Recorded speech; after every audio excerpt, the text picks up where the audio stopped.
I do suppose I could do one of the things that not only entertain you, I'm sure, entertain myself, especially when I make a complete poor idiot of myself.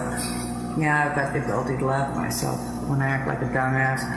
But, no, in all honesty, because sharing my journey does help others. And you told me, and I know that I'm an inspiration for several that are going through the same thing I am. It also helps distract me from the alone time because it gets so lonely that, guys, it becomes overwhelming. It's like I freeze up. I don't want to function. I don't feel motivated. It's depressing. There's other times, yeah, I love it because if everybody was here like they were before, my kids and all the dogs and the grandkids and the ex, and I wouldn't have been able to even sing, and that was causing anxiety, headaches, and stress, etc., etc.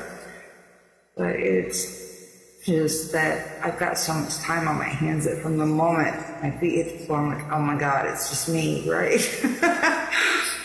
Sometimes I don't want to spend that much time with me. I've spent a lot of time with just me my whole life, even when I didn't want to. And even when I choose to, though, sometimes it's like, just the right company would come by. But I have learned, God, there's very few people I meet anymore that I interact with that I much care for. So I'm more an animal person than I am a people person. Although it may not seem like it because, I do love all of you and I sing in with all of you. But yeah, I'm very much an introvert and a huge animal with a big heart. And anyway, where's I going with this huge brain fart there? So I was going to preoccupy my mind. I'm already battling sleep because I met a new friend. I don't know why this shit always happens to me, but yes, it happens again. I meet a new friend. I'd walk to put gas in my can the other day, so I'll humor you for a moment. I had to put gas in my mower can. And so I had to walk up the Stripes. Let me remind you, not only am I real, I have a back disability. And the Stripes is really not that far from my home. So I had to walk up the Stripes with my can in hand and go get me some gas. Well, a gentleman offered me a ride back. And some of you may go, oh my God, don't help strangers, don't accept the ride. Well, hell, honey, when you've been single and disabled with kids half your life and you've had to put yourself in certain positions, you learn to be a better judge of character, although I'm not always a great judge of character, surely not. However, I was offered a ride back home knowing I still needed the energy and physical ability to mow my yard, so you're damn right I accepted that ride back home. Happened so he's a minister, he gave me his card, but it's also happened so he's married. So what happened next? He's been really sweet. I cannot knock anything he's done. Although the fact that he's married and he has not told his wife that he's been coming to help me. I have respect for the fact he's married. He should tell his wife. We'd already discussed that I should meet her. Well, that didn't happen. Then he comes and he misses church and comes by to help me with my lunch. I am super uber appreciative, guys. My backyard was a jungle. No matter how many times I keep going, it's still a jungle. And then I've got mice and possum getting in my yard, eating my storage that my landlord won't fix. So I am appreciative. Plus he brought me extra food that I greatly needed. So I am humble. I am sincerely grateful. I think I pissed him off. I got a little, when I got the doctor call the other day, it's just me straight forward, honest and direct for the most part. Anyway, I'm not a good liar. I don't have a very good filter, guys. I don't. I say it like this.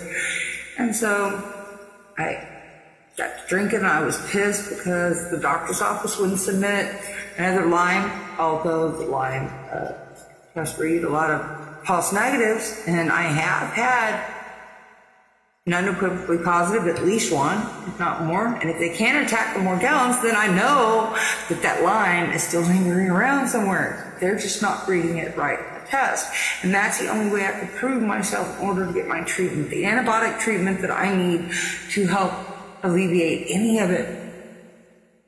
Realize I already go through the physical disability, no narcotics, nothing except for my drinking, guys. So please be patient with me, even when I act a fool. It's all I got is my self-medicated. Or smoke a little weed. I'm not real big on weed. My ex always did that, and I used to hate him for it, right? Plus, I don't hang well. I'll be honest with you, I don't hang well. It usually puts me to sleep. I get lazy real quick. You know, it is a very medicinal benefit. And I even told my doctor, straight face, can you prescribe me some? And he couldn't. I said, well, then I hope it doesn't bother you if I might smoke me some here and there. So just know that I might test positive for it. I've already let him know. And it's like, all right, he already knows. I self-medicate with my vodka. He already knows. I straightforward told him too. It's what I do to get through my pain. It's what I do to carry myself through my affliction, because y'all aren't helping me. I've asked him to research it. You think he's done it? He won't even send a simple email to a woman that could tell him how. And then now he won't give me antibiotics because I can't test positive on my Lyme test because they read so many false negatives. Doesn't mean I'm not. So anyway, see all these thoughts? See, the hamster's going to fall off the wheel, guys. So I'm battling sleep. Feeling extremely emotional. All I want to do is sing, but I'm losing my voice and my COPD's kicking in. Just breath, guys, breath. It's chronic. And I'm hurting like hell and I'm exhausted because, let me tell you, I can at least fill up another 10 minutes on this easy and humor you all. What I've been doing, not only mowing the lawn, guys, which I won't mention his name, his actual name, leaving is unknown since he's sneaking around to help me. And I've already told him about that. Matter of fact, that's why he might not be speaking to me. I don't know if we're going to make amends or not, because I might have offended him. For respect in his relationship, and I think he ought to tell her. But I was, after he weeded it in the backyard the other day, it was still like real bushy and tall back there, even though it's kind of choppy looking. So I was trying to go back over it with my mower. Well, my daughter's got her quail cage back there with some tall grown-up grass, and I can't move the quail cage myself, especially not with grass that reaches chest high on me. And I'm like 5'9", guys, so it's pretty high. There was a mouse family back there, which I already knew this. They're getting in the storage shed. The possums are crapping on crap tutors.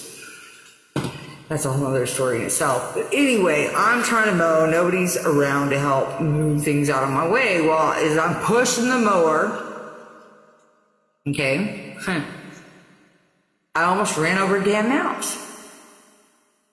Nobody's there to pick it up for me, and I didn't want to run him over, so I picked him up quick. I'm not a woman like, I'm used to having to be self-sufficient, independent, like, I'm not the eat usually kind of person, but I'm not. And I've owned hamsters and rats, or hamsters and gerbils and such, you know. But mice, it's different. Like backyard mice. So I picked him up by the tail and I swung him over the fence in the alley. And oh my God, I felt so horrible, guys. But it was just reaction, and I didn't want to run him over with the mower, and I didn't want to kill the mower because my mower's been acting up.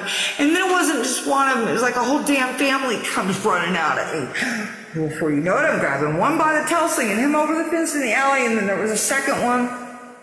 And then today, oh my God, guys, I can't even lift the quail cage.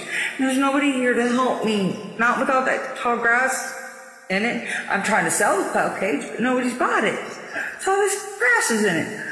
There's one little peeping baby mouse all by himself. I'm assuming I threw all his family into the alley. So do you know what a horrible person I feel like?